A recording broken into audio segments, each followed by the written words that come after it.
ನಮಸ್ತೆ. ನೀವು ಕೇಳುತ್ತಿದ್ದೀರಿ ಪ್ರೇಮ್ ಅನ್ಮೋಲ್ ಹೋತಾ ಹೈವಾಣಿ. ನಾನು ನಿಮ್ಮ ಹೋಸ್ಟ್ ವಾಣಿ. ಹಿಂದಿನ ಸಂಚಿಕೆಯಲ್ಲಿ ಅಲ್ಕಾ ಮ್ಯಾಮ್ ನನ್ನನ್ನು ತಮ್ಮ ಫ್ರೆಂಡ್ ಮಾಡಿಕೊಂಡರು ಮತ್ತು ತಮ್ಮ ಅವಿವಾಹಿತ ಜೀವನದ ರಹಸ್ಯವನ್ನು ಬಿಚ್ಚಿಡುವುದಾಗಿ ಭರವಸೆ ನೀಡಿದರು. ಇಂದು ನೀವು ಮ್ಯಾಮ್ ಅವರ ಆ ಜೀವನ ಮಂತ್ರವನ್ನು ಕೇಳುತ್ತೀರಿ.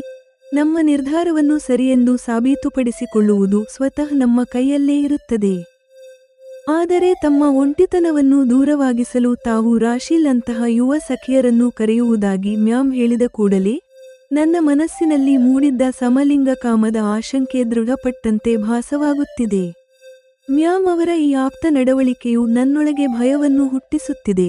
ನಾನು ಒಬ್ಬ ಶ್ರೀಮಂತ ಪ್ರೌಢ ಮಹಿಳೆಯ ಶೋಷಣೆಗೆ ಬಲಿಯಾಗುತ್ತಿದ್ದೇನೆಯೇ? ನನ್ನ ಮನಸ್ಸಿನಲ್ಲಿ ಸಂದೇಹ ಮತ್ತು ಭಯದ ತೂಗುಗತ್ತಿ ನೇತಾಡುತ್ತಿದೆ. ಮುಂದಿನ ಆಮಂತ್ರಣದ ಮೇಲೆ ನಾನು ಅವರ ಮನೆಗೆ ಹೋಗಬೇಕೇ?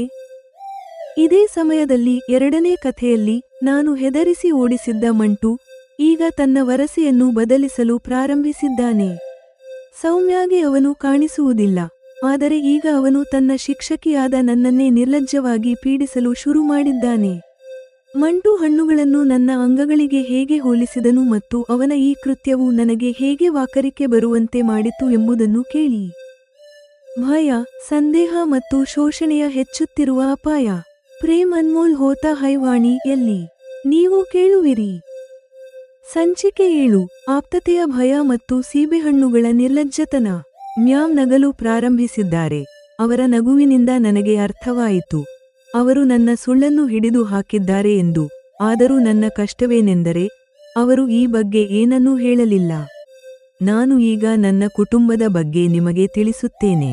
ನನಗೂ ನನಗಿಂತ 3 ವರ್ಷ ದೊಡ್ಡವರಾದ ಒಬ್ಬ ಅಣ್ಣ ಇದ್ದಾರೆ. 3 ದಶಕಗಳಿಗಿಂತಲೂ ಹೆಚ್ಚು ಸಮಯವಾಗಿದೆ. ಅವರು ಅಮೆರಿಕಕ್ಕೆ ಹೋಗಿ ಅಲ್ಲೇ ಸೆಟಲ್ ಆಗಿದ್ದಾರೆ.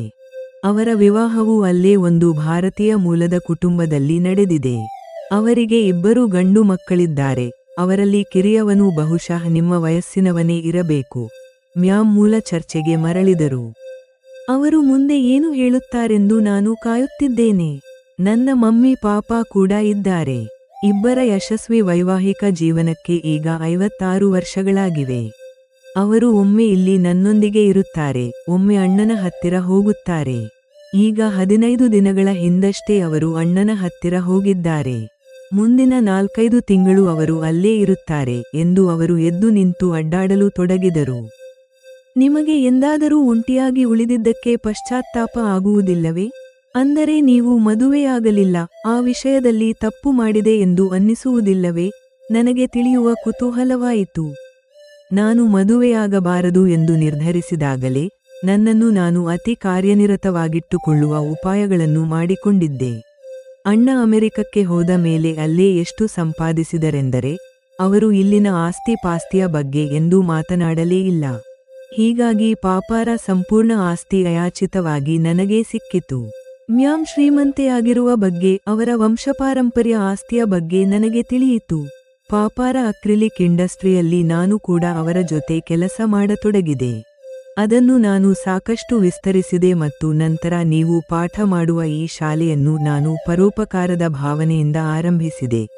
ಮ್ಯಾಮ್ ಕೆಲವು ಕ್ಷಣಗಳ ವಿರಾಮ ತೆಗೆದುಕೊಂಡು ತಮ್ಮ ಮಾತನ್ನು ಪೂರ್ಣಗೊಳಿಸಿದರು. ಮ್ಯಾಮ್ ಆದರೂ ಎಂದಾದರೂ ನಿಮಗೆ ಹೀಗೆ ಅನ್ನಿಸಲಿಲ್ಲವೇ? ನಿಮಗೂ ಒಬ್ಬ ಜೀವನ ಸಂಗಾತಿ ಇರಬೇಕಿತ್ತೆಂದು. ನಾನು ಮ್ಯಾಮ್ ಅವರ ಸಮಲಿಂಗ ಕಾಮದ ಸಂದೇಹದಲ್ಲಿ ಸಿಲುಕಿದ್ದೇನೆ. ಅದನ್ನು ಬಗೆಹರಿಸಲು ಶೀಘ್ರವೇ ಯಾವುದಾದರೂ ಸುಳಿವು ಸಿಗಲಿ ಎಂದು ಪ್ರಯತ್ನಿಸುತ್ತಿದ್ದೇನೆ. ವಾಣಿ, ವಾಸ್ತವವಾಗಿ ನನ್ನ ಪ್ರಕೃತಿ ಅಥವಾ ಸ್ವಭಾವ ಹೇಗಿದೆ ಎಂದರೆ ನಾನು ಯಾವ ನಿರ್ಧಾರ ಮಾಡುತ್ತೇನೋ ಅದಕ್ಕೆ ಬದ್ಧಳಾಗಿರುತ್ತೇನೆ. ನನಗೆ ಅನ್ನಿಸುತ್ತದೆ, ನಮ್ಮ ನಿರ್ಧಾರವನ್ನು ಸರಿ ಅಥವಾ ತಪ್ಪು ಎಂದು ಸಾಬೀತುಪಡಿಸುವುದು ನಮ್ಮ ಕೈಯಲ್ಲೇ ಇರುತ್ತದೆ. ನನಗೆ ಈ ಬಗ್ಗೆ ಯೋಚಿಸಲು ಸಮಯ ಸಿಗಬಾರದು ಎಂಬ ಕಾರಣಕ್ಕೆ ನಾನು ನನ್ನನ್ನು ಎಂದೂ ಬಿಡುವಾಗಿಟ್ಟುಕೊಳ್ಳುವುದಿಲ್ಲ. ಮ್ಯಾಮ್ ತಮ್ಮ ನಿರ್ಧಾರವನ್ನು ಸರಿಯೆಂದು ಮಾಡುವ ಮೂಲಮಂತ್ರ ತಿಳಿಸಿದರು. ಅವರ ಖಡಕ್ಕುತ್ತರಕ್ಕೆ ನಾನು ಅಸಹಜಳಾದೆ. ಮ್ಯಾಮ್, ನಾನು ಕೂಡ ಮದುವೆಯಾಗದಿರುವ ನಿರ್ಧಾರ ಮಾಡಿದ್ದೇನೆ. ನನಗೆ ಸಂದೇಹವಾಗುತ್ತಿದೆ, ನಾನು ಈ ನಿರ್ಧಾರವನ್ನು ಜೀವನದುದ್ದಕ್ಕೂ ಸರಳವಾಗಿ ನಿಭಾಯಿಸಲು ಸಾಧ್ಯವೇ ಇಲ್ಲವೇ ಎಂದು. ನಾನು ನನ್ನ ಕುತೂಹಲವನ್ನು ಸಮರ್ಥಿಸಿಕೊಳ್ಳಲು ಪ್ರಯತ್ನಿಸಿದೆ. ನನ್ನ ಸ್ಪಷ್ಟೀಕರಣದಿಂದ ಮ್ಯಾಮ್ ಆಶ್ವಸ್ತಗೊಂಡಂತೆ ಕಂಡರು. ವಾಣಿ, ಯಾರ ಗುರಿ ಮದುವೆ ಆಗಿರುವುದಿಲ್ಲವೋ ಅವರು ಅದಕ್ಕಿಂತ ದೊಡ್ಡ ಗುರಿಯನ್ನು ನಿರ್ಧರಿಸಿ ಅದರ ಮೇಲೆ ಕೆಲಸ ಮಾಡಬೇಕು. ಇದರಿಂದ ಅವರು ಜೀವನದಲ್ಲಿ ಎಷ್ಟು ಕಾರ್ಯನಿರತರಾಗುತ್ತಾರೆಂದರೆ ಅವರಿಗೆ ಅವಿವಾಹಿತರಾಗಿರುವುದಕ್ಕೆ ಪಶ್ಚಾತ್ತಾಪ ಆಗುವುದಿಲ್ಲ ಎಂದು ವಿವರಿಸುವಾಗ ಅವರ ಸ್ವರದಲ್ಲಿ ಮೃದುತ್ವ ಬಂದಿದೆ. ಅವರು ಏನು ಹೇಳುತ್ತಿದ್ದಾರೋ ಆ ಉಪಾಯ ಬಹುಶಃ ನನಗೂ ಗೊತ್ತು. ಹೌದು ಮ್ಯಾಮ್, ನನಗೂ ಅನ್ನಿಸುತ್ತದೆ ಒಬ್ಬರೇ ಜೀವನ ಕಳೆಯಲು ಇದೇ ಸರಿಯಾದ ವಿಧಾನ ಎಂದು. ನಂತರ ಮ್ಯಾಮ್ ನನ್ನನ್ನು ಪ್ರೀತಿಯಿಂದ ನೋಡುತ್ತಾ ಹೇಳಿದರು, ವಾಣಿ, ಇಷ್ಟೆಲ್ಲ ಮಾಡಿದ ಮೇಲೂ ಎಂದಾದರೂ ಒಂಟಿತನ ಕಾಡಬಹುದು. ನನ್ನ ಜೊತೆಗೂ ಕೆಲವೊಮ್ಮೆ ಹೀಗಾಗುತ್ತದೆ. ಇದನ್ನು ದೂರ ಮಾಡಲು ನಾನು ವಿಶ್ವಾಸಾರ್ಹ ಸಖಿಯರನ್ನು ಮಾಡಿಕೊಂಡಿದ್ದೇನೆ. ಇವರಲ್ಲಿ ಒಬ್ಬಳಾದ ರಾಶೀಲ್ ನಿಮ್ಮಂತೆಯೇ ಯುವತಿ.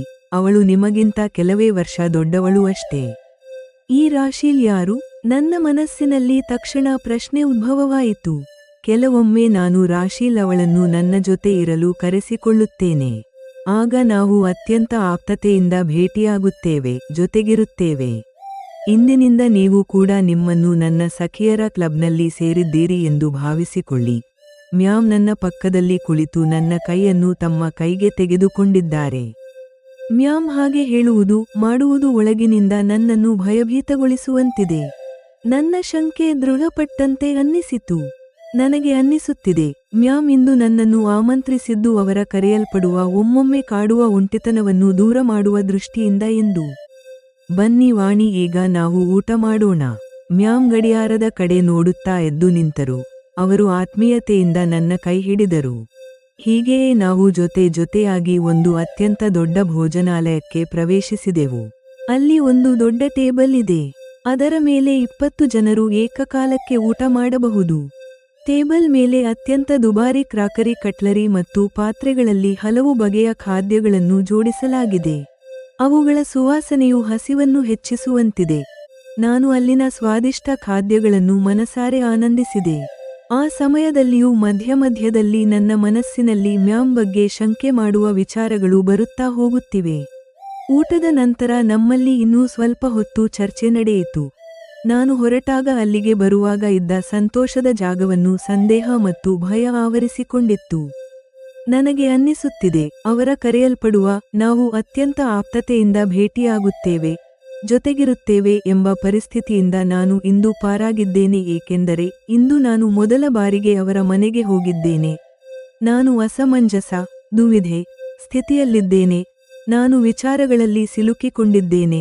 ಮುಂದೆ ಎಂದಾದರೂ ಇಂತಹ ಆಮಂತ್ರಣದ ಮೇಲೆ ಅವರ ಮನೆಗೆ ಹೋಗಬೇಕೇ ಅಥವಾ ಬೇಡವೇ? ಸ್ಪಷ್ಟ ಶಬ್ದಗಳಲ್ಲಿ ಹೇಳಬೇಕೆಂದರೆ ನಾನು ಗಾಬರಿಗೊಂಡಿದ್ದೇನೆ. ಎಲ್ಲಿ ನಾನು ಒಬ್ಬ ಶ್ರೀಮಂತ ಪ್ರೌಢ ಮಹಿಳೆಯ ಶೋಷಣೆಗೆ ಬಲಿಯಾಗುತ್ತಿದ್ದೇನೋ ಎಂದು. ದೃಶ್ಯ ಬದಲಾವಣೆ. ಸೌಮ್ಯಳನ್ನು ಮಂಟೂನಿಂದ ಉಳಿಸುವ ಯೋಜನೆಯಡಿ ನಾನು ನಿಯಮಿತವಾಗಿ ಮಂಟೂನ ಅಂಗಡಿಗೆ ಹಣ್ಣು ಖರೀದಿಸಲು ಹೋಗುತ್ತಿದ್ದೆ.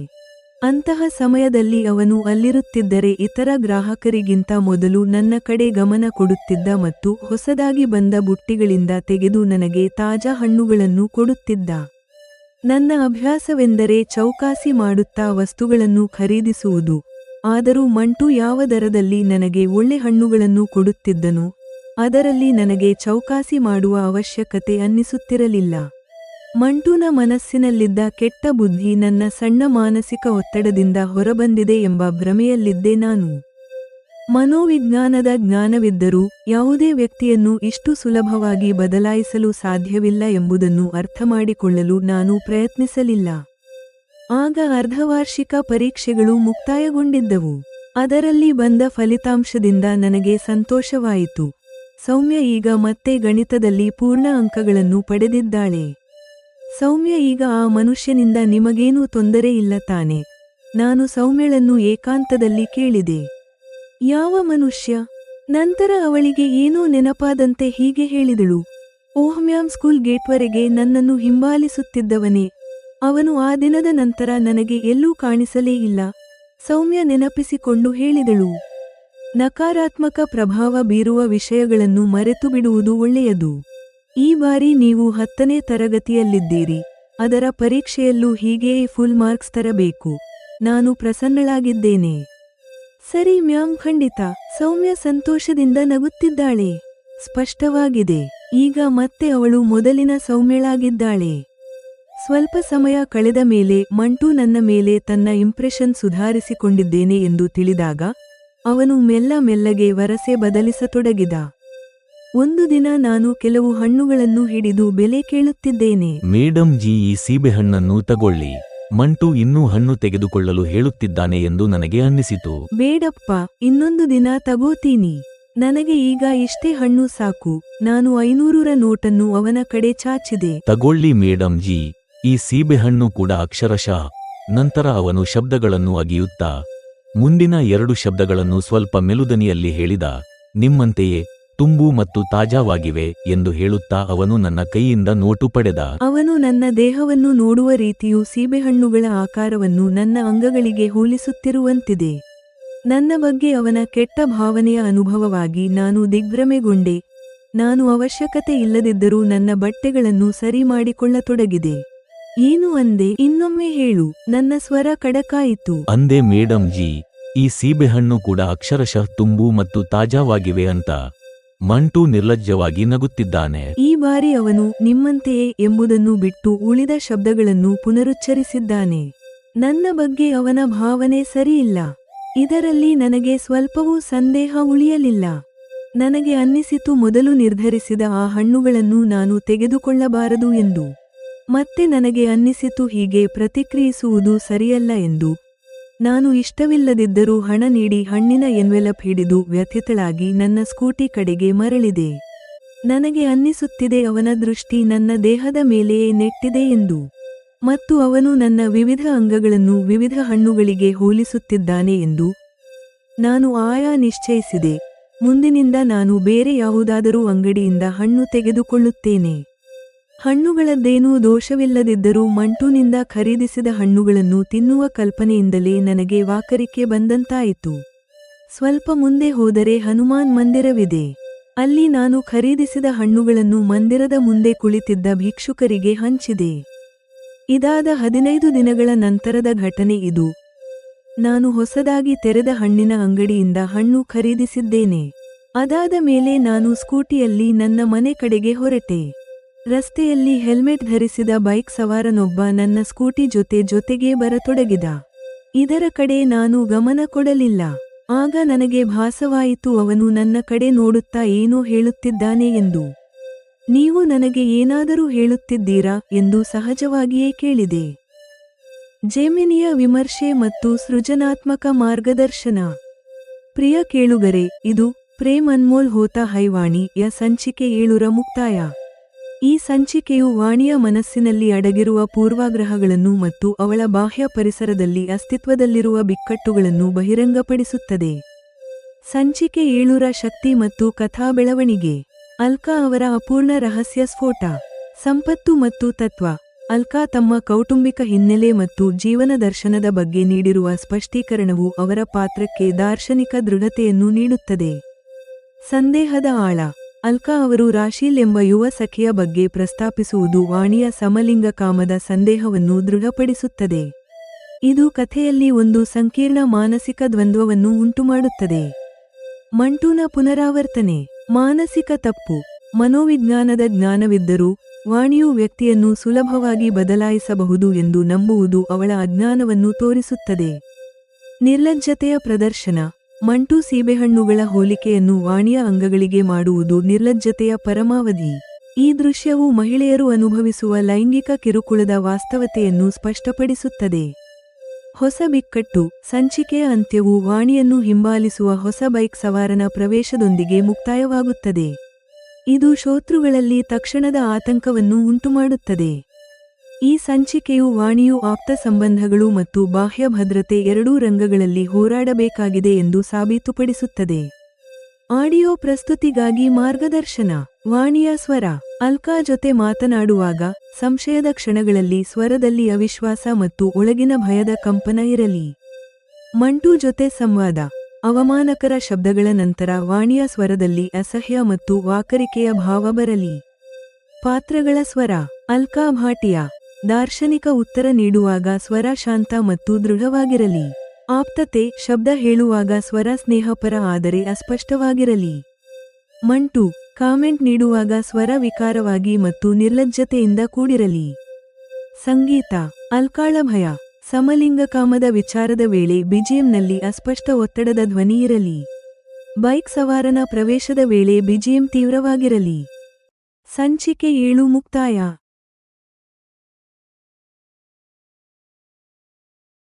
ಸಂಚಿಕೆ 8.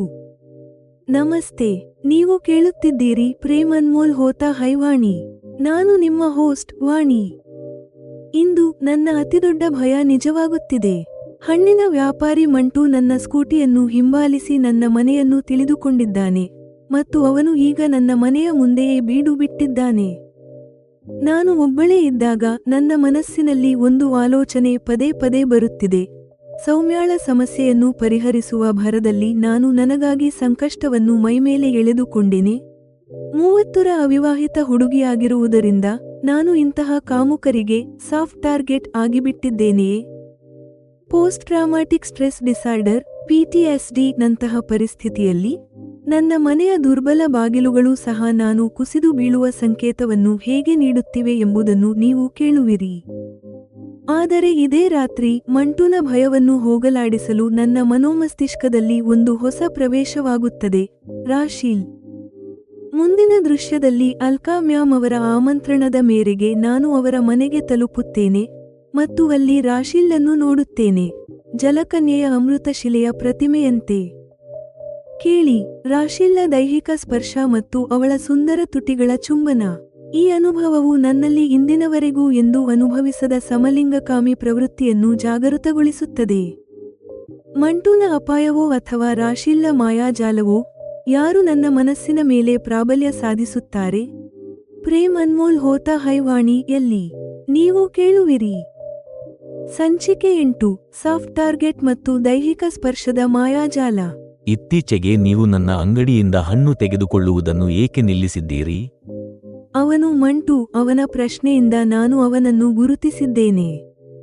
ಈಗ ತಾನೇ ಹೊಸ ಅಂಗಡಿ ತೆರೆದಿದೆ. ಅದು ನಮ್ಮ ಒಬ್ಬ ಸಂಬಂಧಿಕರದು. ಅವರೇ ಅಪ್ಪಾರನ್ನು ಭೇಟಿಯಾಗಲು ಮನೆಗೆ ಬರುತ್ತಾರೆ ಮತ್ತು ನಮಗೆ ಹಣ್ಣುಗಳನ್ನು ತಂದುಕೊಡುತ್ತಾರೆ. ಅವನಿಂದ ಬಿಡುಗಡೆ ಪಡೆಯಲು ನಾನು ಸುಳ್ಳು ಹೇಳಿದೆ. ಆದರೆ ಈಗಷ್ಟೇ ನಾನು ನೋಡಿದ್ದೇನೆ, ನೀವು ಹೊಸ ಅಂಗಡಿಯಿಂದ ಹಣ್ಣು ತೆಗೆದುಕೊಳ್ಳುತ್ತಿದ್ದೀರಿ. ನಾನು ಸವಾಲು ಹಾಕಿ ಹೇಳಬಲ್ಲೆ, ನನ್ನ ದರದಲ್ಲಿ ಅತ್ಯುತ್ತಮ ಹಣ್ಣುಗಳನ್ನು ನಿಮ್ಮ ಸಂಬಂಧಿಕರು ಸಹ ನೀಡಲು ಸಾಧ್ಯವಿಲ್ಲ. ಅವನು ನನ್ನ ಸ್ಕೂಟಿಗೆ ಸಮಾನಾಂತರವಾಗಿ ಬರುತ್ತಿದ್ದಾನೆ. ಅವನು ಹೇಳುವುದರಿಂದ ಸ್ಪಷ್ಟವಾಗಿದೆ, ಅವನು ಮೊದಲೇ ನನ್ನ ಹಿಂದೆ ಬಿದ್ದಿದ್ದಾನೆ. ಅವನ ದೃಷ್ಟಿ ನನ್ನ ದೇಹದ ಮೇಲೆಯೇ ನೆಟ್ಟಿದೆ. ನನ್ನ ಬಗ್ಗೆ ಅವನ ಮನಸ್ಸಿನಲ್ಲಿ ಏನಿದೆಯೋ ಅದು ಖಂಡಿತವಾಗಿಯೂ ಒಳ್ಳೆಯದಲ್ಲ ಎಂದು ನನಗೆ ಅರ್ಥವಾಗುತ್ತಿದೆ. ಅವನು ಕೊಡುವ ಹಣ್ಣುಗಳು ನನಗೆ ಉಚಿತವಾಗಿ ಸಿಕ್ಕಿದರೂ ನನಗೆ ಬೇಡ. ನಾನು ಯಾವುದೇ ಉತ್ತರ ನೀಡಲಿಲ್ಲ. ಸ್ವಲ್ಪ ದೂರ ನಡೆದ ಮೇಲೆ ಜನಸಂದಣಿಯ ನೆಪದಲ್ಲಿ ನನ್ನ ವೇಗವನ್ನು ಕಡಿಮೆ ಮಾಡಿ ಅವನನ್ನು ಮುಂದೆ ಹೋಗಲು ಬಿಟ್ಟೆ. ನಂತರ ಒಂದು ಗಲ್ಲಿಯಲ್ಲಿ ತಿರುಗುವ ಮೂಲಕ ನಾನು ನನ್ನ ಮನೆಗೆ ಹೋಗುವ ಎರಡನೇ ಹಾದಿಯನ್ನು ಹಿಡಿದೆ. ನಾನು ಮನೆಗೆ ತಲುಪಿದಾಗ ಮಂಟು ನನ್ನ ಮನೆಯ ಮುಂದೆ ಮೊದಲೇ ಇರುವುದನ್ನು ನೋಡಿ ನನಗೆ ಆಘಾತವಾಯಿತು. ಮೂಲೆಯ ಪಾನ್ ಅಂಗಡಿಯಿಂದ ಏನೋ ತೆಗೆದುಕೊಳ್ಳುತ್ತಾ ಅವನು ನನ್ನ ಮನೆಯ ಕಡೆಗೆ ನೋಡುತ್ತಿದ್ದಾನೆ. ನಾನು ಕಿರಿಕಿರಿಗೊಂಡು ಪಾನ್ ಅಂಗಡಿಯವರನ್ನು ಶಪಿಸತೊಡಗಿದೆ. ಇವರು ಎಲ್ಲಿ ಬೇಕಾದರೂ ಅಣಬೆಗಳಂತೆ ಹುಟ್ಟಿಕೊಳ್ಳುತ್ತಾರೆ ಮತ್ತು ಅಂಗಡಿ ತೆರೆಯುತ್ತಾರೆ. ಈ ಪಾನ್ ಅಂಗಡಿಗಳು ವಸತಿ ಪ್ರದೇಶಗಳಲ್ಲಿ ಸೋಮಾರಿ ಜನರಿಗೆ ಒಂದು ಅಡ್ಡಾವನ್ನು ಒದಗಿಸುತ್ತವೆ. ಅವರಿಗೆ ಅಲ್ಲಿ ನಿಂತು ಮಧ್ಯಮ ವರ್ಗದ ಕುಟುಂಬಗಳ ಹುಡುಗಿಯರನ್ನು ಮತ್ತು ಮಹಿಳೆಯರನ್ನು ದಿಟ್ಟಿಸುತ್ತಿರಲು ಅನುಕೂಲವಾಗುತ್ತದೆ. ಮತ್ತೆ ನನ್ನ ಈ ಕಿರಿಕಿರಿ ನನಗೆ ಸರಿಯಲ್ಲವೆಂದು ಅನ್ನಿಸಿತು. ಪಾನ್ ಅಂಗಡಿಯೂ ಸಹ ನಮ್ಮ ಸಮಾಜದಲ್ಲಿ ಅನೇಕ ಕುಟುಂಬಗಳ ಜೀವನೋಪಾಯದ ಮಾರ್ಗವಾಗಿದೆ. ಶಾಲೆಯ ಬಟ್ಟೆಗಳನ್ನು ಬಿಚ್ಚಿ ಮನೆಯ ಬಟ್ಟೆಗಳನ್ನು ಧರಿಸುತ್ತಾ ಮಂಟು ನನ್ನ ಮನೆಗೆ ತಲುಪಿದ ಅರ್ಥವನ್ನು ಗ್ರಹಿಸಲು ಪ್ರಯತ್ನಿಸುತ್ತಿದ್ದೇನೆ. ಅರ್ಥವು ಕನ್ನಡಿಯಂತೆ ಸ್ಪಷ್ಟವಾಗಿದೆ. ಅವನು ಮೊದಲೇ ನನ್ನನ್ನು ಹಿಂಬಾಲಿಸಿ ನನ್ನ ಮನೆಯನ್ನು ತಿಳಿದುಕೊಂಡಿದ್ದಾನೆ. ಅದಕ್ಕೆ ಅವನು ಇಂದು ನೇರವಾಗಿ ಹಿಂಬಾಲಿಸಲು ಸಾಧ್ಯವಾಗದಿದ್ದರೂ ಬೇರೆ ಹಾದಿಯ ಮೂಲಕ ಅಲ್ಲಿಗೆ ಬಂದು ಸೇರಿದ್ದಾನೆ. ನಾನು ನನ್ನ ಅಪ್ಪಾರ ಜೊತೆ ವಾಸಿಸುತ್ತಿದ್ದೇನೆ ಮತ್ತು ಇದುವರೆಗೆ ಅವಿವಾಹಿತಳಾಗಿದ್ದೇನೆ ಎಂಬುದು ಬಹುಶಃ ಅವನಿಗೆ ತಿಳಿದು ಹೋಗಿದೆ. ನಾನು ಯೋಚಿಸಲು ವಿವಶಳಾಗಿದ್ದೇನೆ.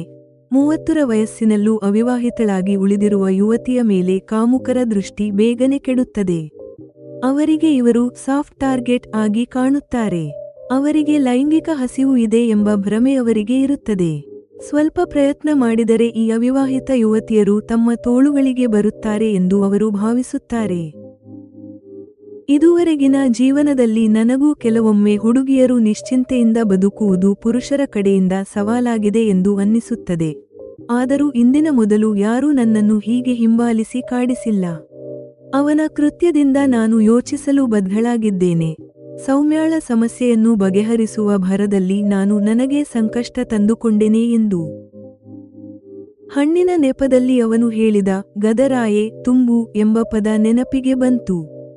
ಸೌಮ್ಯಾಳಿಗೆ ಹೋಲಿಸಿದರೆ ನನ್ನ ದೇಹವು ಅವನನ್ನು ಹೆಚ್ಚು ಆಕರ್ಷಿಸಲು ಪ್ರಾರಂಭಿಸಿದೆ ಎಂದು ನನಗೆ ಅನ್ನಿಸುತ್ತಿದೆ. ಅವನು ಸೌಮ್ಯಾಳನ್ನು ಹಿಂಬಾಲಿಸುವುದನ್ನು ಬಿಟ್ಟಿದ್ದಾನೆ, ಆದರೆ ಈಗ ನನ್ನ ಬೆನ್ನ ಹಿಂದೆ ಬಿದ್ದಿದ್ದಾನೆ. ಮೆಟ್ರೋದಲ್ಲಿ ಅಳವಡಿಸಲಾದ ಸರ್ವೈಲೆನ್ಸ್ ಕ್ಯಾಮೆರಾಗಳ ಡೇಟಾವನ್ನು ಎಷ್ಟು ದಿನಗಳವರೆಗೆ ಮರುಪಡೆಯಬಹುದು ಎಂದು ನಾನು ಯೋಚಿಸತೊಡಗಿದೆ. ಮಂಟು ಚಾಲಾಕಿ ಮನುಷ್ಯ. ಅವನ ಹಳೆಯ ಚೇಷ್ಟೆಗಳ ವಿಡಿಯೋ ತುಣುಕುಗಳು ಈಗ ಸಿಗುವುದು ಕಷ್ಟ ಎಂದು ಅವನಿಗೆ ಅಂದಾಜಾಗಿದೆ. ಇದರಿಂದ ಅವನು ಮೆಲ್ಲನೆ ತನ್ನ ವರಸೆಯನ್ನು ಬದಲಿಸಲು ಪ್ರಾರಂಭಿಸಿದ್ದಾನೆ. ಇದರ ಭಾಗವಾಗಿ ಅವನು ಮೊದಲು ನನ್ನನ್ನು ಸುಳ್ಳು ನಂಬಿಸಿದ. ನಂತರ ನನಗೆ ಒಳ್ಳೆಯ ಹಣ್ಣುಗಳನ್ನು ಕಡಿಮೆ ಬೆಲೆಗೆ ನೀಡುತ್ತಾ ಬಂದ. ತನ್ನ ಯೋಜಿತ ನಡೆಯಂತೆ ಅವನು ಈಗ ಮುಂದೆ ಸಾಗಲು ಬಯಸುತ್ತಾನೆ. ನಾನು ಯಾವಾಗಲಾದರೂ ಮನೆಯಲ್ಲಿ ಒಬ್ಬಳೇ ಇದ್ದಾಗ ಅವನು ನನ್ನ ಮೇಲೆ ಬಲಾತ್ಕಾರ ಮಾಡುವ ಉದ್ದೇಶದಿಂದ ಮನೆಯೊಳಗೆ ನುಗ್ಗಬಹುದು ಎಂಬ ಆತಂಕ ನನಗಿದೆ. ನನ್ನ ಸಮಾಧಾನಕ್ಕಾಗಿ ನಾನು ನನಗೆ ಭರವಸೆ ನೀಡತೊಡಗಿದೆ. ಯಾರಾದರೂ ಯಾರದ್ದೂ ಮನೆಗೆ ನುಗ್ಗಿ ಅಲ್ಲಿನ ಹುಡುಗಿಯರ ಮೇಲೆ ಬಲಾತ್ಕಾರ ಮಾಡುವುದು ಅಷ್ಟು ಸುಲಭವಲ್ಲ. ಈಗ ಅಪ್ಪ ತಮ್ಮ ಪುಸ್ತಕದ ಅಂಗಡಿಗೆ ಹೋಗಿದ್ದಾರೆ. ನಾನು ಒಬ್ಬಳೇ ಇದ್ದೇನೆ. ಭಯ ಮತ್ತು ಸಾಹಸಗಳು ಸರದಿಯಂತೆ ನನ್ನ ಮನಸ್ಸಿನ ಮೇಲೆ ಪ್ರಾಬಲ್ಯ ಸಾಧಿಸುತ್ತಿವೆ. ಈ ಮನಸ್ಥಿತಿಯಲ್ಲಿ ನಾನು ಮನೆಯನ್ನು ತಪಾಸಣೆ ಮಾಡತೊಡಗಿದೆ. ಮೊದಲ ಬಾರಿಗೆ ಮನೆಯ ಕಿಟಕಿಗಳ ಗ್ರಿಲ್ ದುರ್ಬಲವಾಗಿ ಕಾಣುತ್ತಿವೆ. ಮನೆಯ ಹಿಂಬದಿಯ ಬಾಗಿಲು ಅತ್ಯಂತ ದುರ್ಬಲವಾಗಿದೆ ಎಂದು ನನಗೆ ಅನ್ನಿಸುತ್ತಿದೆ. ಯಾರಾದರೂ ಜೋರಾಗಿ ಒದೆಯ ಬಂದರೆ ಅದು ಮುರಿದು ಹೋಗುತ್ತದೆ. ಮನೆಯ ಮುಖ್ಯ ದ್ವಾರದ ಲಾಕ್ ಕೂಡ ಸ್ವಲ್ಪ ಬಲವಾಗಿ ತಳ್ಳಿದರೆ ಕಿತ್ತು ಬರುತ್ತದೆ. ಇದು ಆ ದುರ್ಬಲ ಸಮಯ. ನನ್ನ ಸ್ಥಿತಿ post traumatic stress disorder PTSD ನಿಂದ ಬಳಲುತ್ತಿರುವ ರೋಗಿಯಂತಾಗುತ್ತಿದೆ. ನಾನು ಸ್ವತಃ ಮನೋವಿಜ್ಞಾನದ ಉಪನ್ಯಾಸಕಿ. ಈ ಸ್ಥಿತಿಗೆ ನಾನೇ ಚಿಕಿತ್ಸೆ ನೀಡಿಕೊಳ್ಳಬೇಕು. ಈ ಮಾನಸಿಕ ಸಮಸ್ಯೆಯಿಂದ ಹೊರಬರಲು ನಾನು ಏನೇನು ಮಾಡಬೇಕು? ನಾನು ಗಾಢ ಆಲೋಚನೆಯಲ್ಲಿ ಮುಳುಗಿದ್ದೇನೆ. ನನ್ನ ಭಯವನ್ನು ಅಪ್ಪಾರೊಂದಿಗೆ ಹಂಚಿಕೊಳ್ಳಲು ಸಾಧ್ಯವಿಲ್ಲ. ಅವರು ಮೊದಲೇ PTSDಯಿಂದ ಪೀಡಿತರಾದವರು. ಅವರಿಗೆ ತಿಳಿಸಿ ಅವರ ಸಂಕಷ್ಟವನ್ನು ಮತ್ತಷ್ಟು ಹೆಚ್ಚಿಸುವ ಅಪಾಯವನ್ನು ನಾನು ತೆಗೆದುಕೊಳ್ಳಲಾರೆ. ದೃಶ್ಯ ಬದಲಾವಣೆ. ಕೆಲವೊಮ್ಮೆ ನನಗೆ ಅನ್ನಿಸುತ್ತದೆ, ಯಾರಾದರೂ ಅವಿವಾಹಿತರಾಗಿದ್ದಾಗ ಅವರು ಭೂತಕಾಲದಲ್ಲಿ ಹೆಚ್ಚು ಕಳೆದುಹೋಗಿರುತ್ತಾರೆ, ಅಥವಾ ಅವರ ಹತ್ತಿರ ನೆನಪುಗಳಿಗಾಗಿ ಹೆಚ್ಚು ಸಮಯವಿರುತ್ತದೆ. ಆ ರಾತ್ರಿ ನನಗೆ ನಿದ್ದೆ ಮಾಡಲು ಸಾಧ್ಯವಾಗುತ್ತಿಲ್ಲ. ದುರ್ಬಲ ಬಾಗಿಲನ್ನು ಮುರಿದು ಮಂಟು ನನ್ನ ಕೋಣೆಗೆ ಬಂದಿದ್ದಾನೆ ಎಂದು ಪದೇ ಪದೇ ಅನ್ನಿಸುತ್ತಿದೆ. ಈ ರಾಕ್ಷಸನಿಂದ ನಾನು ಹೇಗೆ ಭಯಮುಕ್ತಳಾಗಬಲ್ಲೆ ಎಂಬ ಗೊಂದಲದಲ್ಲಿ ಜಾಗೃತ ಸ್ಥಿತಿಯಲ್ಲಿದ್ದ ನನಗೆ ಅಲ್ಕಾ ಮ್ಯಾಮ್ ಹೇಳಿದ ರಾಶೀಲ್ನ ನೆರವು ನೆನಪಿಗೆ ಬಂದಿದೆ. ಇದರಿಂದ ನನ್ನ ಮನಸ್ಸಿನ ಕಿಟಕಿಯಿಂದ ರಾಶೀಲ್ ನನ್ನ ಗಾಬರಿಗೊಂಡ ಮನಸ್ಸನ್ನು ಪ್ರವೇಶಿಸಿದ್ದಾಳೆ. ನನ್ನ ಮನಸ್ಸಿನಲ್ಲಿ ಮಂಟುನ ಭಯದ ಬದಲಿಗೆ ಈಗ ರಾಶೀಲ್ನ ಸಿಹಿ ನೆನಪುಗಳು ಬರತೊಡಗಿವೆ. ದೃಶ್ಯ ಬದಲಾವಣೆ. ಅಲ್ಕಾ ಮ್ಯಾಮ್ ಎರಡನೇ ಬಾರಿಗೆ ತಮ್ಮ ಮನೆಗೆ ಡಿನ್ನರ್ ಮತ್ತು ರಾತ್ರಿಯ ವಾಸ್ತವ್ಯಕ್ಕಾಗಿ ನನ್ನನ್ನು ಆಹ್ವಾನಿಸಿದ್ದಾರೆ. ಅವರು ಸಮಲಿಂಗಕಾಮಿ ಇರಬಹುದು ಎಂಬ ಆಶಂಕೆಯಿಂದ ನನಗೆ ಭಯವಾಗುತ್ತಿದೆ, ಆದರೆ ಯಾವುದೇ ನೆಪ ಹೇಳಲು ಸಾಧ್ಯವಾಗಲಿಲ್ಲ. ಅಪ್ಪಾರಿಗೆ ಈ ಆಮಂತ್ರಣದ ಬಗ್ಗೆ ತಿಳಿಸಿದಾಗ ಅವರು ಸಂತೋಷದಿಂದ ಅನುಮತಿ ನೀಡಿದ್ದಾರೆ. ಅವರ ಶಾಲೆಯ ಮಕ್ಕಳ ಪುಸ್ತಕಗಳ ಮಾರಾಟದಿಂದ ಅವರಿಗೆ ವ್ಯಾಪಾರ ಸಿಗುತ್ತಿರುತ್ತದೆ. ಅದಕ್ಕೆ ಅವರು ಮ್ಯಾಮ್ ಅವರನ್ನು ಮೊದಲೇ ತಿಳಿದಿದ್ದಾರೆ ಎಂಬ ವಿಷಯ ಈಗ ತಿಳಿಯಿತು. ಅಲ್ಕಾ ಮ್ಯಾಮ್ ಅಂತಹ ಪ್ರಸಿದ್ಧ ಮಹಿಳೆಯೊಂದಿಗೆ ನನ್ನ ಸ್ನೇಹದ ವಿಚಾರದಲ್ಲಿ ಅಪ್ಪ ಅತಿ ಸಂಭ್ರಮದಿಂದ ಇರುವುದು ನನಗೆ ಕಿರಿಕಿರಿ ಉಂಟುಮಾಡುತ್ತಿದೆ. ಅಪ್ಪಾರೇ ಏನಾದರೂ ನಿರಾಕರಿಸಿದ್ದರೆ ನಾನು ಮ್ಯಾಮ್ ಅವರಿಗೆ ತಿಳಿಸಿ ರಾತ್ರಿ ಅವರ ಜೊತೆ ಇರುವುದರಿಂದ ಪಾರಾಗಬಹುದಿತ್ತು ಎಂದು ನಾನು ಯೋಚಿಸುತ್ತಿದ್ದೇನೆ. ನಾನು ಹೆದರುತ್ತಲೇ ಆ ರಾತ್ರಿ ಮ್ಯಾಮ್ ಅವರ ಬಂಗಲೆಗೆ ತಲುಪಿದ್ದೇನೆ. ಅಲ್ಲಿ ರಾಶೀಲ್ ಮೊದಲೇ ಹಾಜರಿದ್ದಾಳೆ. ರಾಶೀಲ್ ನನಗಿಂತ ಕೆಲವು ವರ್ಷ ದೊಡ್ಡವಳಂತೆ, 26-27 ವರ್ಷದವಳಂತೆ ಕಾಣುತ್ತಿದ್ದಾಳೆ. ಅವಳು ನನಗೆ ಜಲಕನ್ಯೆಯ ಅಮೃತಶಿಲೆಯ ಪ್ರತಿಮೆಯಂತೆ ಸೌಂದರ್ಯದ ದೇವತೆಯಾಗಿ ಕಾಣುತ್ತಿದ್ದಾಳೆ. ಅತ್ಯಂತ ಗೌರವರ್ಣದ ರಾಶೀಲ್, ಸುಂದರ ಮಾಂಸಲ ಶರೀರವಿರುವ ಅತ್ಯಂತ ಸುಂದರ ಯುವತಿ. ಅವಳನ್ನು ನೋಡಿ ನಾನು ಆಲೋಚನೆಯಲ್ಲಿ ಬಿದ್ದೆ. ಒಂದು ವೇಳೆ ನಾನು ಹುಡುಗಿಯ ಬದಲಿಗೆ ಹುಡುಗನಾಗಿದ್ದಿದ್ದರೆ ಅವಳ ಮೇಲೆ ಮೋಹಿತಳಾಗಿ ಅವಳನ್ನು ವಿವಾಹವಾಗಲು ಹಂಬಲಿಸುತ್ತಿದ್ದೆ. ನಾನು ಈಗಿನಂತೆ ಅವಿವಾಹಿತಳಾಗಿ ಇರಲು ಸಾಧ್ಯವಿರಲಿಲ್ಲ. ರಾಶೀಲ್ನ ಮೇಲಿನ ನನ್ನ ಮುಗ್ಧತೆಯನ್ನು ಅಲ್ಕಾ ಮ್ಯಾಮ್ ತಕ್ಷಣವೇ ಅರಿತರು. ವಾಣಿ, ನಾನೂ ಸಹ ಮೊದಲ ಬಾರಿಗೆ ಇವಳನ್ನು ನೋಡಿದಾಗ ಹೀಗೆಯೇ ಮೋಹಿತಳಾಗಿದ್ದೆ. ನನ್ನ ಪ್ರಿಯ ಸಖಿಯರಲ್ಲಿ ಒಬ್ಬಳು ರಾಶೀಲ್ ಎಂದು ನಾನು ಹಿಂದಿನ ಬಾರಿಯೇ ಹೇಳಿದ್ದೆ, ನೆನಪಿದೆಯೇ? ಅವಳ ಮೇಲಿನ ನನ್ನ ಮುಗ್ಧತೆ ಯಾವಾಗಲೂ ಹಾಗೆಯೇ ಇರುತ್ತದೆ. ಮ್ಯಾಮ್ ಅವರ ಮಾತುಗಳಿಂದ ನನ್ನ ತನ್ಮಯತೆ ಭಂಗವಾಯಿತು. ನನಗೆ ನೆನಪಾಯಿತು, ಇಂತಹ ಮಾತುಗಳಿಂದಲೇ ಮ್ಯಾಮ್ ಸಮಲಿಂಗಕಾಮಿ ಇರಬಹುದು ಎಂಬ ಸಂದೇಹ ನನ್ನಲ್ಲಿ ಮೂಡಿತ್ತು. ವಾಹ್ ರಾಶೀಲ್, ನಿಮ್ಮನ್ನು ನೋಡಿ ನನಗೆ ಅನ್ನಿಸುತ್ತಿದೆ, ನಿಮ್ಮಂತಹ ಸುಂದರ ಯುವತಿಯನ್ನು ನಾನು ಈ ಮೊದಲು ಎಂದೂ ಕಂಡಿಲ್ಲ. ನಾನು ರಾಶೀಲ್ನ ಕಡೆ ಕೈಚಾಚಿದೆ. ತನ್ನ ಮನಮೋಹಕ ನೋಟವನ್ನು ನನ್ನ ಮೇಲೆ ಬೀರುತ್ತಾ ರಾಶೀಲ್ ನನ್ನ ಕೈಯನ್ನು ತನ್ನ ಕೈಗೆ ತೆಗೆದುಕೊಂಡಳು. ಇದ್ದಕ್ಕಿದ್ದಂತೆ ಅವಳು ನನ್ನನ್ನು ತನ್ನ ಅಪ್ಪುಗೆಗೆ ಎಳೆದುಕೊಂಡಳು. ಆಗ ಅವಳ ಸುಂದರ ತುಟಿಗಳ ಮೇಲೆ ಅತ್ಯಂತ ಆಕರ್ಷಕ ಸ್ಮಿತ ಮೂಡಿತು. ಯುವತಿಯೊಬ್ಬಳು ಈ ರೀತಿ ಅಪ್ಪುಗೆಗೆ ತೆಗೆದುಕೊಳ್ಳುವುದು ನನಗೆ ಹೊಸ ಅನುಭವ. ರಾಶೀಲ್ನ ದೈಹಿಕ ಸ್ಪರ್ಶವು ನನ್ನನ್ನು ಪರವಶಗೊಳಿಸಿತು. ಆ ಕ್ಷಣಗಳಲ್ಲಿ ಇಂತಹ ಯುವತಿಯ ಸಾಮೀಪ್ಯವು ಬಹುಶಃ ನನ್ನಲ್ಲೂ ಸಮಲಿಂಗಕಾಮಿ ಪ್ರವೃತ್ತಿ ಹುಟ್ಟಿಸಬಹುದು ಎಂದು ನನಗೆ ಅನ್ನಿಸಿತು. ನನಗೆ ಇಂತಹ ಅನುಭೂತಿ ಈ ಮೊದಲು ಎಂದೂ ಆಗಿರಲಿಲ್ಲ. ಆದರೆ ಈಗ ಅವಳ ಸುಂದರ ತುಟಿಗಳ ಮೇಲೆ ನನ್ನ ತುಟಿಗಳನ್ನಿಟ್ಟು ಅವುಗಳ ರಸವನ್ನು ಹೀರಿಬಿಡಬೇಕೆನಿಸುತ್ತಿದೆ. ನನ್ನ ಸ್ಥಿತಿಯನ್ನು ಕಂಡು ನಾನು ನಾಚಿಕೊಂಡೆ ಮತ್ತು ನನ್ನ ರೆಪ್ಪೆಗಳು ಕೆಳಗೆ ಬಿದ್ದವು. ಆಗ ರಾಶೀಲ್ ಇದನ್ನೇ ಹೋಲುವ ಕೆಲಸವೊಂದನ್ನು ಮಾಡಿದಳು. ಅವಳು ನನ್ನ ಕೆಳಬಿದ್ದ ರೆಪ್ಪೆಗಳನ್ನು ಒಂದೊಂದಾಗಿ ಚುಂಬಿಸಿದಳು. ಅನುಮತಿ ಇದ್ದರೆ ನಾನು ಈ ಸುಂದರ ಕ್ಯಾಂಡಿಡ್ ಫೋಟೋ ಕ್ಲಿಕ್ ಮಾಡಿಕೊಳ್ಳಲೆ? ಅಲ್ಕಾ ಮ್ಯಾಮ್ ನಗುತ್ತಾ ಈ ದೃಶ್ಯವನ್ನು ಆನಂದಿಸಿದರು. ಮ್ಯಾಮ್, ಈಗಷ್ಟೇ ಆರಂಭ. ಮುಂದೆ ಇಂತಹ ಅನೇಕ ಅವಕಾಶಗಳು ನಿಮಗೆ ಸಿಗುತ್ತವೆ. ರಾಶೀಲ್ ನನ್ನನ್ನು ತನ್ನಿಂದ ದೂರ ಮಾಡಿದಳು.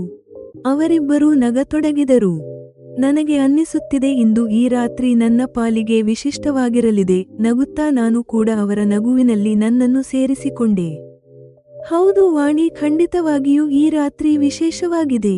ಮ್ಯಾಮ್, ನನಗೆ ನಿಮ್ಮನ್ನು ಭೇಟಿಯಾಗುವ ಸೌಭಾಗ್ಯ ನೀಡಿದ್ದಾರೆ, ರಾಶೀಲ್ ಹೇಳಿದಳು. ಹೌದು, ಇದು ನನಗೂ ಸೌಭಾಗ್ಯದ ವಿಷಯವೇ. ಮ್ಯಾಮ್ ತಮ್ಮ ಶಾಲೆಯಲ್ಲಿ ಕೆಲಸ ಮಾಡುವ ನನ್ನಂತಹ ಸಾಮಾನ್ಯ ಹುಡುಗಿಗೆ ತಮ್ಮ ಸಾಮೀಪ್ಯ ನೀಡಿದ್ದಾರೆ. ಇವರ ಜೊತೆಗಿರುವ ಸಮಯದಲ್ಲಿ ನನಗೂ ನಾನು ಅಸಾಮಾನ್ಯವಳು ಎಂಬ ಭ್ರಮೆಯಾಗತೊಡಗುತ್ತದೆ. ನಿಮ್ಮಂತಹ ಸುಂದರ ಯುವತಿಯ ಪರಿಚಯವು ಮ್ಯಾಮ್ ಅವರಿಂದಲೇ ಸಾಧ್ಯವಾಯಿತು. ಇಬ್ಬರ ಪ್ರಶಂಸೆಯಲ್ಲಿ ನನ್ನ ಬಾಯಿಂದ ಮಾತುಗಳು ಅನಾಯಾಸವಾಗಿ ಹೊರಬಂದವು. ಮ್ಯಾಮ್ ಏನೂ ಹೇಳಲಿಲ್ಲ. ಬಹುಶಃ ಅವರು ಈ ಬಗ್ಗೆ ರಾಶೀಲ್ನ ಕಾಮೆಂಟ್ ಕೇಳಲು ಬಯಸುತ್ತಿದ್ದಾರೆ. ಜೆಮಿನಿಯ ವಿಮರ್ಶೆ ಮತ್ತು ಸೃಜನಾತ್ಮಕ ಮಾರ್ಗದರ್ಶನ. ಸಂಚಿಕೆ 8ರ ಶಕ್ತಿ ಮತ್ತು ಕಥಾ ಬೆಳವಣಿಗೆ. ಅಪಾಯದ ಪರಾಕಾಷ್ಠೆ. ಮಂಟು. ಲೈಂಗಿಕ ಕಿರುಕುಳದ ತೀವ್ರತೆ. ಮಂಟು ವಾಣಿಯ ಮನೆಯವರೆಗೆ ಹಿಂಬಾಲಿಸುವುದು ಮತ್ತು ಸುಳ್ಳನ್ನು ಹಿಡಿಯುವುದು ಅವನು ಒಬ್ಬ ಸಾಫ್ಟ್ ಟಾರ್ಗೆಟ್ಗಾಗಿ ಹುಡುಕಾಡುತ್ತಿದ್ದಾನೆ ಎಂಬುದನ್ನು ಸ್ಪಷ್ಟಪಡಿಸುತ್ತದೆ. ಪಿಟಿಎಸ್ಡಿ ಚಿತ್ರಣ. ವಾಣಿ ಒಬ್ಬಳೇ ಇದ್ದಾಗ ಮನೆಯ ಕಿಟಕಿ ಬಾಗಿಲುಗಳ ಬಗ್ಗೆ ಆತಂಕಪಡುವ ರೀತಿ ಮತ್ತು ತನ್ನನ್ನು ತಾನು ಪಿಟಿಎಸ್ಡಿ ರೋಗಿಯಂತೆ ಕಾಣುವುದು ಮಾನಸಿಕ ಆಘಾತದ ನೈಜ ಚಿತ್ರಣವಾಗಿದೆ. ರಾಶೀಲ್ನ ವಿಸ್ಮಯಕಾರಿ ಪ್ರವೇಶ. ಸೌಂದರ್ಯ ಮತ್ತು ಆಕರ್ಷಣೆ. ರಾಶೀಲ್ನ ವರ್ಣನೆಯು ವಾಣಿಯನ್ನು ಮಂತ್ರಮುಗ್ಧಗೊಳಿಸುತ್ತದೆ. ಸಮಲಿಂಗ ಪ್ರವೃತ್ತಿಯ ಮೇಲೆ ಪ್ರಶ್ನೆ. ವಾಣಿ ತಾನು ಹುಡುಗನಾಗಿದ್ದರೆ ಎಂದು ಆಲೋಚಿಸುವುದು ಮತ್ತು ರಾಶೀಲ್ನ ಸ್ಪರ್ಶದಿಂದ ಸಮಲಿಂಗ ಪ್ರವೃತ್ತಿ ಅನುಭವಿಸುವುದು ಕಥೆಯ ಒಂದು ಪ್ರಮುಖ ತಿರುವು. ದ್ವಂದ್ವ ಸ್ಥಿತಿ. ಮಂಟುನ ಭಯವು ಈಗ ರಾಶೀಲ್ನ ಸಿಹಿ ನೆನಪಿನಲ್ಲಿ ಮುಳುಗಿದೆ. ಇದು ರಾಶೀಲ್ನನ್ನು ವಾಣಿಗೆ ಒಂದು ಮಾನಸಿಕ ಆಶ್ರಯವಾಗಿ ರೂಪಿಸುತ್ತದೆ. ಈ ಸಂಚಿಕೆಯು ಆಂತರಿಕ ಮತ್ತು ಬಾಹ್ಯ ಸಂಕಷ್ಟಗಳ ಒಂದು ಅತ್ಯುತ್ತಮ ಸಂಗಮದಲ್ಲಿ ಮುಕ್ತಾಯವಾಗುತ್ತದೆ. ಆಡಿಯೋ ಪ್ರಸ್ತುತಿಗಾಗಿ ಮಾರ್ಗದರ್ಶನ. ವಾಣಿಯ ಸ್ವರ. ಮಂಟು ಜೊತೆಗಿನ ಸಂವಾದದಲ್ಲಿ ಭಯ ಮತ್ತು ಕಿರಿಕಿರಿ ಇರಲಿ. ಪಿಟಿಎಸ್ಡಿ ಆಲೋಚನೆಗಳ ವೇಳೆ ಸ್ವರವು ನಿಧಾನ ಮತ್ತು ಆಳವಾದ ಭಯದಿಂದ ಕೂಡಿರಲಿ. ರಾಶೀಲ್ ಪರಿಚಯ. ರಾಶೀಲ್ನ ಸೌಂದರ್ಯ ವರ್ಣನೆಯಲ್ಲಿ ಅಚ್ಚರಿ ಇರಲಿ. ಅಪ್ಪುಗೆಯ ನಂತರ ಸ್ವರದಲ್ಲಿ ನಾಚಿಕೆ ಮತ್ತು ಪರವಶತೆ ಇರಲಿ. ಪಾತ್ರಗಳ ಸ್ವರ. ಮಂಟು, ಹಿಂಬಾಲಿಸುವಾಗ ಸ್ವರವು ಉದ್ಧಟತನದಿಂದ ಕೂಡಿರಲಿ. ರಾಶಿಲ್, ಅವಳ ಸ್ವರವು ಅತ್ಯಂತ ಆಕರ್ಷಕ ಮತ್ತು ಚಂಚಲವಾಗಿರಲಿ. ಅಪ್ಪುಗೆಯ ನಂತರ ಅವಳ ಮಾತಿನಲ್ಲಿ ಆತ್ಮವಿಶ್ವಾಸ ಮತ್ತು ತುಂಟತನ ಇರಲಿ. ಸಂಗೀತ, ಮಂಟುನ ಭಯವಿರುವಾಗ ವೇಗವಾದ ಮತ್ತು ಆತಂಕಕಾರಿ ಸಂಗೀತ ಇರಲಿ. ರಾಶಿಲ್ನ ಪ್ರವೇಶದ ವೇಳೆ ಸಂಗೀತವು ರೊಮ್ಯಾಂಟಿಕ್ ಮತ್ತು ಮಾಂತ್ರಿಕ ಧಾಟಿಗೆ ಬದಲಾಗಲಿ. ಸಂಚಿಕೆ 8 ಮುಕ್ತಾಯ.